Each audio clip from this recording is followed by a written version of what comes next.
James Twin for the untouchable true school sports.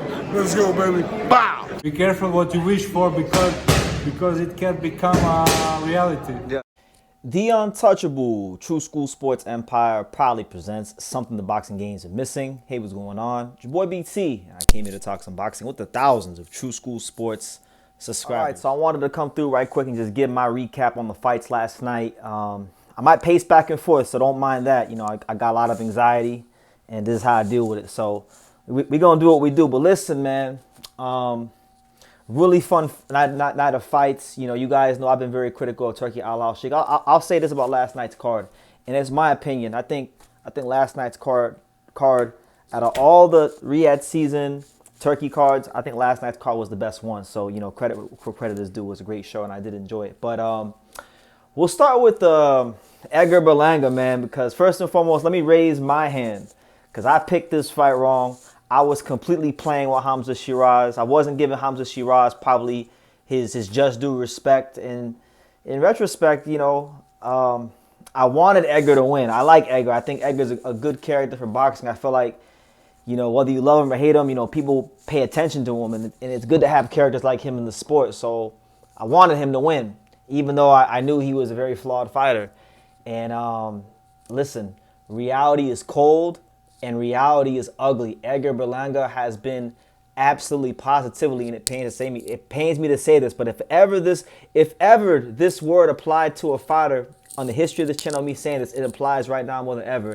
Edgar Berlanga got absolutely exposed by Hamza Sheeraz. He really did, man, because the consensus going into the fight, the popular line of thought going into the fight was that if Belanga was going to have success, it was going to have to be in tight, in close. And actually, that was not the case. He actually had success boxing from the outside and out jabbing Hamza Shiraz in maybe like the first 2 rounds. But then around the 3rd round, when the fight began to open up, that's when Christmas came early for Hamza Shiraz, and he started shooting, you know, short, sharp, straight shots down the middle, and Edgar Berlanga could not handle what Hamza Shiraz was bringing to the table. So he got folded up like a blue steel chair and got the brakes beaten off of him. And when I looked at Edgar Berlanga, you know, I give him his due for having the heart to get up, because some of those knockdowns he probably shouldn't have got up from, but he did. So it shows that he does, despite all the arrogance and bravado, there is a warrior spirit inside Edgar. But I don't think he was properly prepared for this kind of a fight. You can make your assumptions as to why that was. Maybe it was his coaches. Maybe it was his camp. Maybe it was him not working on his weaknesses in camp. I don't know, but you know, I looked at Edgar Berlanga, who, you know, got really, really tall and square in the pocket and was getting the brakes beaten off of him whenever Hamza closed the gap. So it was a star-making performance for Hamza Shiraz, a true message to the super middleweight division, and he deserves all the credit in the world. And it's great to know that I don't know shit about boxing, because I picked Edgar, you know, and a lot of people picked Edgar because they looked at the last Adames fight and they used it as kind of like a death sentence for Hamza Shiraz.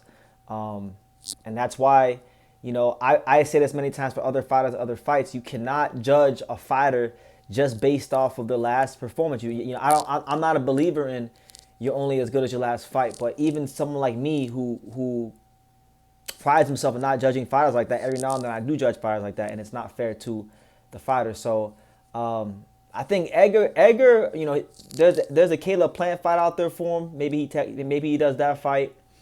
They're both coming off of a loss. They both talk. It's a rivalry fight. It will do good business. But if he really wants to make anything truly of himself in the sport, and I'm talking about in the ring, I'm not talking about money. I'm not talking about being a superstar. I'm not talking about hanging out with Mike Towers and Bad Bunny and all these reggaeton artists. Fuck all that. I'm talking about, like, do you really want to be a great fighter, or at least a good fighter, or at bare minimum a world champion?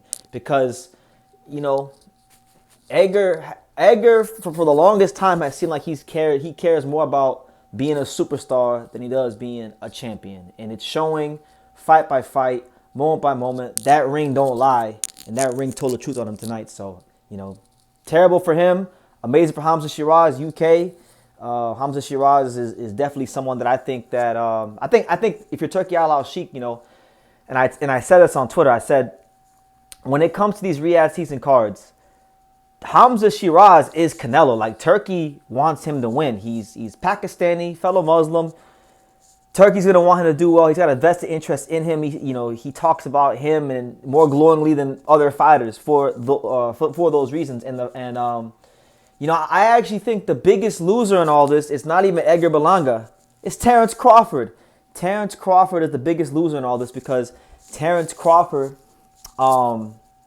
if he has a competitive fight, even a semi-competitive fight, Canelo, he's getting 1,000% robbed on the cards because the play here from Riyadh season and Turkey Al Sheikh is going to be to make Hamza Shiraz, I should say, against Canelo, and that's the play here. So Edgar's getting off easy. I think the biggest loser tonight wasn't even Edgar, it was Terence Crawford. So lottery building to do for Edgar Berlanga. He has to do some real deal soul searching and really evaluate everyone around him and make some tough decisions, because if he don't do that, he's gonna be cooked. And Hamza Shiraz, put some respect on his name. Put some respect on his name, because I sure as hell wasn't before this fight, and a lot of people weren't. So he earned his respect, and that's how you earn your respect. Shout out to Hamza Shiraz.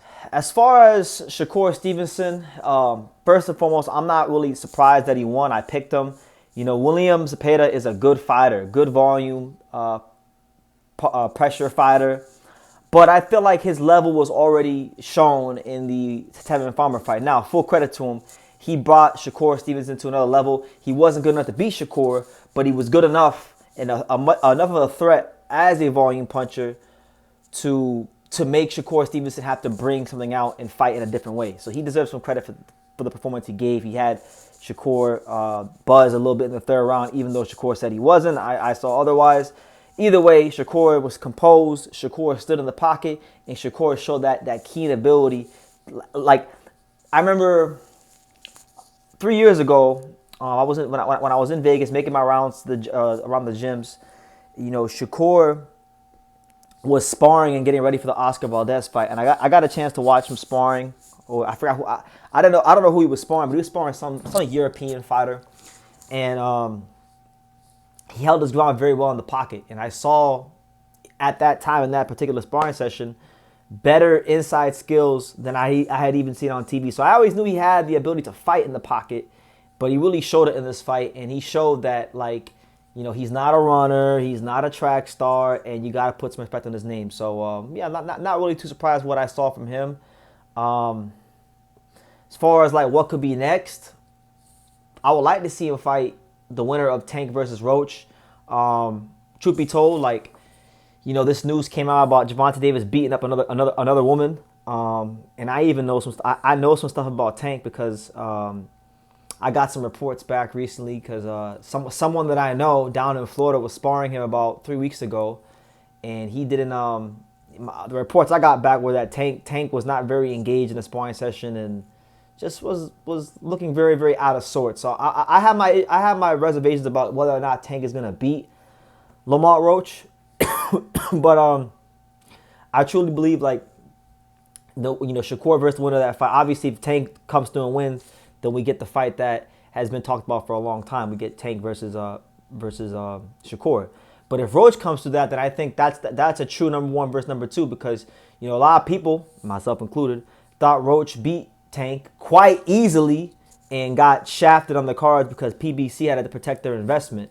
If Roach comes through this fight, Tank versus Shakur or Shakur versus Roach for the Ring Magazine title, that's like the play for me. In my opinion. But honestly, I can't really say too much about the Williams Zepeda fight because Williams Zepeda, he was who I thought he was. He's a good fighter, solid fighter, but he's not like a creme de la creme top shelf fighter. Shakur Stevenson is a creme de la creme top shelf fighter. A lot of people don't like him. They hate his style. Fine, and I'm not even the biggest fan of his style at times, but I know a top flight fighter when I see one, and Zepeda was good enough to push Shakur to another level, but he wasn't good enough to beat Shakur. So he's not quite on that level, but he's at a very good level. It's just not the Shakur Stevenson level, and that's okay. But those are my thoughts on the main events. Reality is cold and bitter, and I'm sure it stings greatly for Edgar Berlanga, but if he actually asked those honest questions about himself and he can be honest with himself and just tone down the delusion for a second, you know, I think he could find some great answers towards his career and get back on track. But it's gonna take a lot of soul searching, and a lot of brutal honesty with himself. And a lot of people in life don't have self accountability, so it is what it is. There, Hamza Sheeraz, man, what a way to announce yourself to the 168 division. And credit goes to Andy Lee. Andy Lee, really and truthfully, Andy Lee is has done a great job. Andy Lee had Shiraz prepared for this fight. He had every T dotted, every I crossed, and I'm sure somewhere up in the heavens, Emmanuel still is looking down on his protege, smiling from cheek to cheek, because that was a style that Emmanuel Stewart would have been proud of. So, hey, credit to Andy Lee, credit to Hamza Shiraz, and yeah, those are my thoughts on the double main event, so to speak. And you know, guys, I'll be live tomorrow. I know I haven't really been putting out content like that. I've been on some bullshit, so I got to get back to it. But I still appreciate everybody who supports and watches and comments and subscribes. You know, I really shouldn't even be getting any subscribers because I haven't been very consistent this whole month. So, you know, thank you guys for your support, and everybody reaches out. And yeah, I'll have more content out. But leave your comments down below. Make sure you guys take the time to subscribe. And like I say in every single one of these videos, you can love me or you can hate me. But I'm just a kid from Daniel. So until next time, take care, guys.